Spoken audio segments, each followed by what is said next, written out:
صدر ذی وقار، علماء کرام، حاضرین مجلس، صوبہ بہار کے مختلف اضلاع سے تشریف لائے ہوئے ملحقہ مدارس کے ذمہ داران، اساتذہ، پرنسپل اور مدرسۃ البنات سے تعلق رکھنے والی ہماری بہنیں، ابھی آپ کے سامنے اس اجلاس کے اغراض و مقاصد اور لائے عمل کے متعلق ایک قرارداد پڑھ کر کے سنائی جائے گی، اور آپ تمام حضرات سے یہ امید کی جاتی ہے کہ آپ اس قرارداد کو منظور فرمائیں گے اور پھر ہمارے درمیان آئے ہوئے علماء کرام، ذمہ داران تنظیم اور خود حضرت امیر شریعت صدر محترم اسی قرارداد کی روشنی میں آپ کے سامنے گفتگو فرمائیں گے۔ بسم اللہ الرحمن الرحیم۔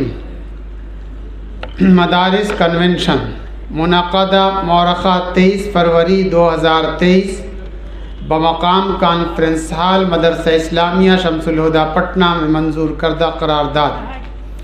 صوبہ بہار میں مدارس ملحقہ کی بڑی تعداد ہے۔ یہ بہار اسٹیٹ مدرسہ ایجوکیشن بورڈ سے ملحق ہے، جو تقریباً 100 برسوں سے تعلیمی خدمات انجام دے رہے ہیں۔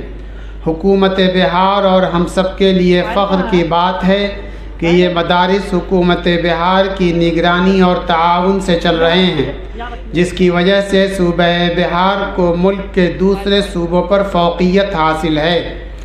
مدارس ملحقہ کا تعلیمی اور سماجی میدان میں اہم کردار رہا ہے اور آج بھی ہے، مگر افسوس کی بات ہے کہ آج یہ مدارس خطرات کے دور سے گزر رہے ہیں اور بہت سے مسائل سے دوچار ہیں۔ ان میں سے زیادہ تر مسائل کا تعلق حکومت بہار سے ہے۔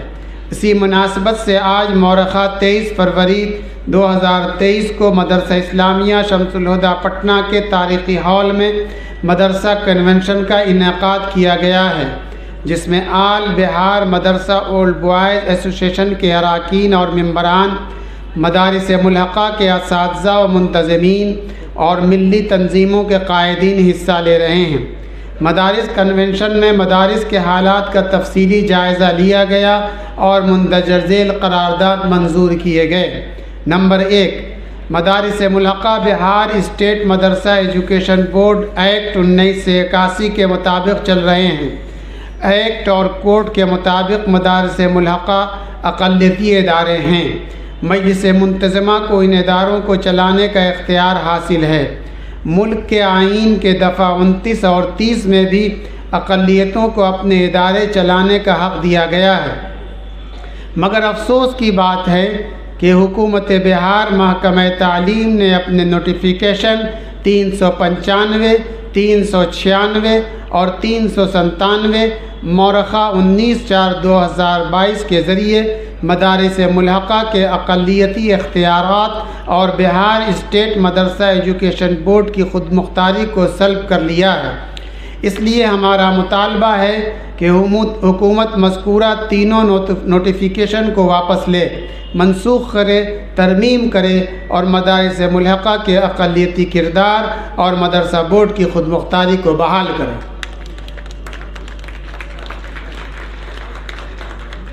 نمبر 2، حکومت بہار محکمہ تعلیم کی جانب سے مدارس ملحقہ کی جانچ کرائی جا رہی ہے۔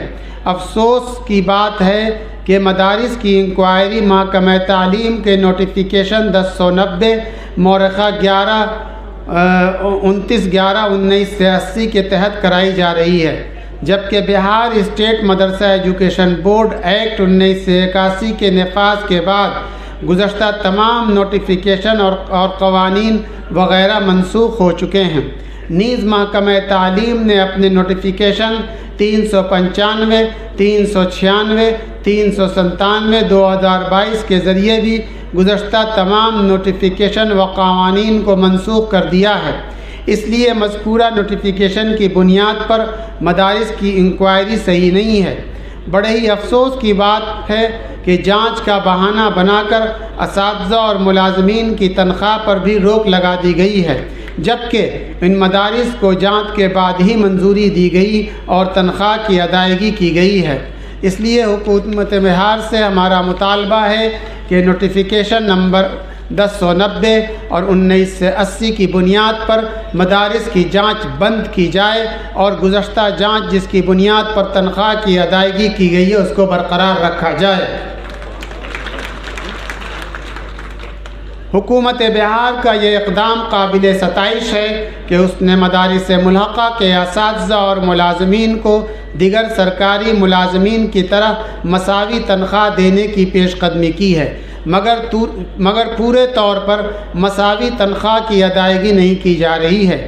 اس لیے ہمارا مطالبہ ہے کہ حکومت بہار مدارس ملحقہ کے اساتذہ و ملازمین و دیگر سرکاری ملازمین کی طرح مساوی تنخواہ و دیگر مراعات عطا کرے۔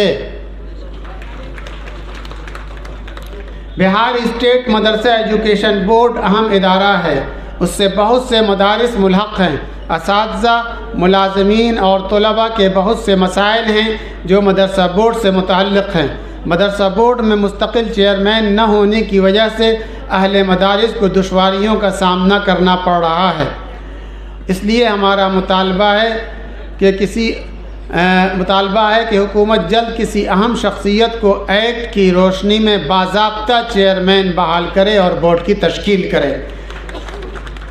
میں نے باضابطہ کا لفظ اس لیے استعمال کیا ہے کہ گزشتہ دنوں کل پرسوں میں انچارج چیئرمین کی حیثیت سے عبدالسلام انصاری صاحب تشریف لائے ہیں، جو کام کو شروع کر رہے ہیں اور کام انجام دیں گے۔ لیکن یہ بات آپ لوگوں کے مد نظر رہنی چاہیے کہ جب تک فل بورڈ کی منظوری نہیں ہوتی ہے اور فل بورڈ کی تشکیل نہیں ہوتی ہے، بورڈ کے بہت سارے کام التوا میں پڑ جاتے ہیں اور کسی طرح کے فیصلے نہیں لیے جا سکتے ہیں جس کا نفاذ عمل میں آ سکے۔ نمبر 5، مدرسہ اسلامیہ شمس الہدیٰ پٹنہ مدارس ملحقہ کی بنیاد ہے۔ یہ بات آپ کے ذہن میں رہنے چاہیے کہ مدرسہ اسلامیہ شمس الہدیٰ 1912 میں قائم ہوا۔ اس کے بعد ہی بہار اسٹیٹ مدرسہ ایگزامینیشن بورڈ کا قیام عمل میں آیا، اور مدرسہ اسلامیہ شمس الہدیٰ یہ وہ ادارہ ہے جس نے مدرسہ بورڈ کو بھی قائم کروایا، جس نے طبیہ کالج کو بھی قائم کروایا، جس نے مولانا مظہر الحق عربی فارسی یونیورسٹی کو بھی قائم کروایا۔ اور میں نے یہ کہا کہ مدرسہ اسلامیہ شمس الہدیٰ ایک ادارہ نہیں بلکہ ایک تحریک ہے، اور اس سے جڑنے والے جتنے بھی حضرات ہوتے ہیں وہ ملت اسلامیہ کے لیے سر پہ کفن باندھ کر کے آگے بڑھتے ہیں اور اسلامی کوز کے لیے ہمیشہ اپنی آواز کو بلند کرتے رہتے ہیں۔ میں یہ بات ببانگ دوہل کہہ سکتا ہوں کہ اس وقت ہمارے سامنے مدرسہ اسلامیہ شمس الہدیٰ کے سابق پرنسپل حضرت مولانا ڈاکٹر ابوالکلام قاسمی مدد اللہ علیہ موجود ہیں۔ جس وقت مدارس اسلامیہ کے اوپر تلوار لٹک رہی تھی اور آپ کی اسناد کو حکومت نے نامنظور کر رکھا تھا، تو یہی وہ بطل جلیل ہے جو میدان میں اترا ہے، اور جس نے میدان میں اترنے کے بعد ایک ایسی ٹیم بنائی جس کے سامنے سرکار کو گھٹنے ٹیکنے پڑے، اور سرکار یہ بات کرنے پر مجبور ہو گئی کہ وہ مساویانہ حق جو دیگر سرکاری مراعات اور دیگر اسکول کی ڈگریوں کے برابر ہے اس کو برقرار رکھا جائے۔ آج میں سمجھتا ہوں کہ اگر ان کی قیادت ہم کو حاصل ہو جائے اور ہم کو رہنمائی ان کی مل جائے تو یقیناً ہم بہت سارے مسائل کو حل کر سکتے ہیں، اور ہمارے سامنے حکومت کے سامنے ہمارے مطالبات منظور ہو سکتے ہیں۔ بہار اسٹیٹ مدرسہ ایجوکیشن بورڈ مدرسہ اسلامیہ شمس الہدیٰ پٹنہ مدارس ملحقہ کی بنیاد ہے۔ یہ حکومت بہار کی تحویل میں ہے، مگر افسوس کی بات ہے حکومت بہار کا براہ راست واحد ادارہ ہے۔ آپ کے علم میں یہ بہت سے لوگ نہیں جانتے ہیں، اور بہت سے لوگ یہ سمجھتے ہیں کہ مدرسہ اسلامیہ شمس الہدیٰ بھی ملحقہ مدارس میں آتا ہے۔ میں آپ کے سامنے یہ بات واضح کر دینا چاہتا ہوں کہ پورے ہندوستان کے اندر صرف 3 مدرسہ ہے۔ پورے ہندوستان میں گورنمنٹ کا صرف 3 مدرسہ ہے، ایک مدرسہ عالیہ کلکتہ، ایک مدرسہ عالیہ رامپور جو دونوں کالج بن چکا ہے، ایک مدرسہ اسلامیہ شمس الہدیٰ پٹنہ۔ یہ گورنمنٹ کے 3 گورنمنٹ کے مدرسے ہیں جس کا براہ راست اسٹیبلشمنٹ، اس کی تنخواہیں، ان کی ساری چیزیں براہ راست گورنمنٹ سے چلا کرتی ہیں، لیکن ان دونوں اداروں سے الگ ہو کر کے مدرسہ اسلامیہ مدرسے کی حیثیت سے اپنے تشخص کے اوپر قائم ہے، بقیہ دونوں ادارے کالج بن چکے ہیں۔ حکومت بہار کی تحویل میں چل رہا، مگر افسوس کی بات ہے کہ موجودہ وقت میں یہ مدرسہ حکومت کی بے توجہی کا شکار ہے۔ اساتذہ کی کمی کی وجہ سے اس کا تعلیمی نظام بے حد متاثر ہے۔ مدرسے کے شعبہ سینئر میں اساتذہ کی بحالی کا کام شروع ہو چکا ہے، اسی طرح شعبہ جونیئر کے اندر ڈیپوٹیشن کے اوپر اساتذہ بلائے جا چکے ہیں اور وہاں بھی جلد مستقل اساتذہ کی بحالی کی ضرورت ہے۔ ساتھ ہی سبکدوش ملازمین کی جگہ کو بھی جلد پر کیے جانے کی ضرورت ہے۔ میں حکومت بہار اس لیے ہمارا مطالبہ ہے حکومت اس تاریخی مدرسے کی جانب توجہ دے اور اس کے تمام خالی عہدوں پر اساتذہ اور ملازمین کی تقرری کرے۔ اساتذہ و منتظمین سے متعلق قرارداد۔ نمبر 1، مدرسہ ملحقہ کا تعلیمی میدان میں اہم رول رہا ہے۔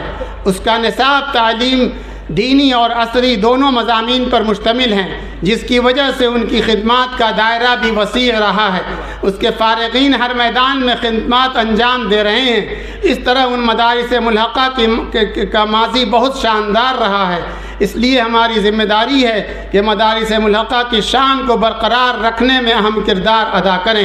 مدارس ملحقہ میں تعلیمی نظام کو مضبوط بنائیں اور ہر سطح پر طلباء کی کامیابی کے لیے کوشش کریں۔ ہم اساتذہ کرام سے اپیل کرتے ہیں کہ وہ مدارس ملحقہ کی ماضی کی شان کو واپس لانے میں اپنا کردار پیش کریں۔ نمبر 2، موجودہ وقت میں مدارس ملحقہ کا انتظام و انصرام مجلس منتظمہ کے ہاتھوں میں ہے۔ مجلس منتظمہ کی ذمہ داری بنتی ہے کہ وہ اپنے ادارے کو مثالی ادارہ بنائیں۔ آپسی اختلاف کی وجہ سے یہ ادارے تنزلی کے شکار ہیں، اس لیے مجلس منتظمہ کے ذمہ داروں اور عوام و خواص سے بھی اپیل ہے کہ وہ مدارس کے تعلیمی نظام کو اچھی طرح چلائیں اور ہر سطح پر ادارے کی بہتری کے لیے اور مدارس کے ساتھ اپنے رابطے اور تعلقات کو استوار رکھیں۔ بہار اسٹیٹ مدرسہ اولڈ بوائز ایسوسیشن۔ السلام علیکم ورحمۃ اللہ وبرکاتہ۔